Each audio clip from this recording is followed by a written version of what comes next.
for translating Southeast Asian languages? Well, To you English? know, very first trip out of the country, huh? When I was just newly graduated from college, on my 20th birthday, was to Indonesia. In, and that was a long time ago, huh? And that was just soon, a few years after Indonesia were able to free themselves from the Dutch. So it was a different atmosphere altogether. In a way, it's very similar to the Philippines, and people look like us, no? But the whole thing was really different.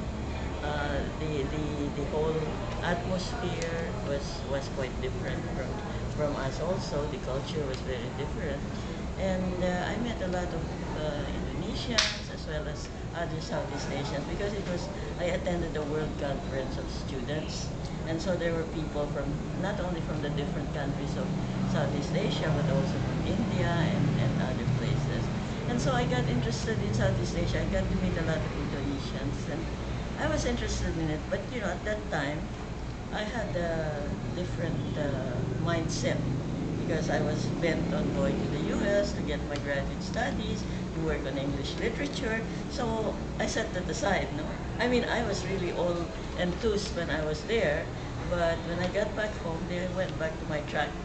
I wanted to go to the U.S. I was waiting to go to the U.S. because I went to the U.S. soon after that, and I majored in English literature, which was really my field, and then went on and finally got my PhD.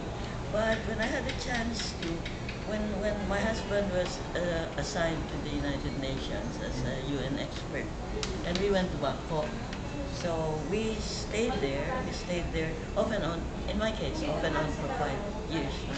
Because I would come home after about a year and a half or 2 years, and then teach in the UP for a semester, and then go back there. But again, I was very much exposed to Southeast Asian culture, especially Thai this time. No? Yung una, Indonesian. This time it was Thai. So I learned a lot about Thai culture and Thai art, and also a little bit about Thai literature. But at that time, I was learning the language, but Thai is a very difficult language, and you can't read the books. So there were very few translations, maybe three or four at the most. Huh? So it was mostly Thai art and Thai culture that I was specializing in. Anyway, then I came back and people made me talk about Thai culture, Thai art, etc. So I figured that by that time maybe I should start looking at the literature because I am a literature person. So we had another opportunity to go abroad and go to the Institute of Southeast Asian Studies in Singapore.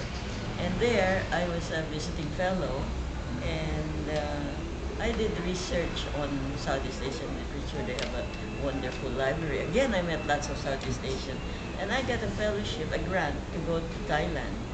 And in Thailand, I stayed as a visiting professor in one of the universities there called Sindapakorn University. And then I met a lot of Thai people, and they helped me with translating uh, Thai novels because that was my interest. So I met some Thai novelists, some Thai scholars, and I was really into my project already. And my first project, which you don't have here by the way, it was my first major book, was called Southeast Asian Studies. No, wait a minute. It was Self and Society in Southeast Asian Fiction. That was my first major book, and I wrote it as a result of my visit in, of my having stayed in Southeast Asia. Because while we were in Singapore, we also got a chance to go to uh, Malaysia a lot because they're close to each other. So I was really very much exposed to Southeast Asians, Southeast Asian culture, and I found it very interesting, very different from ours. Because Philippine culture is very westernized. And our studies, our education is very much influenced by Western. And there it is different. And, the culture was quite different from ours. Thai culture, Indonesian culture, Malaysian culture, Singaporean culture, they're all very different. So it was all very interesting. And so that's how I got into it. And I sort of followed the track, because very few people, very few Filipinos were really interested in Southeast Asian literature at this time. They were interested in English literature, European literature, and we knew a lot about Western literature, but very few people knew about Southeast Asian literature or were interested in it. So I was the first one to teach Southeast Asian literature in UP.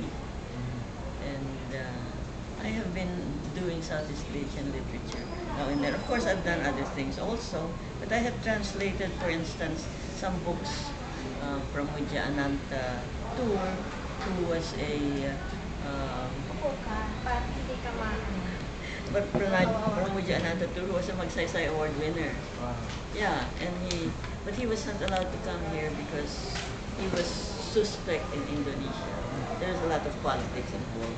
But I translated one of his greatest novels called Bumi Manusya, and I translated into Filipino. It was called Ang Daigdig ng Tao. Hindi yun ang daigdig ng tao, dapat daigdig ng tao.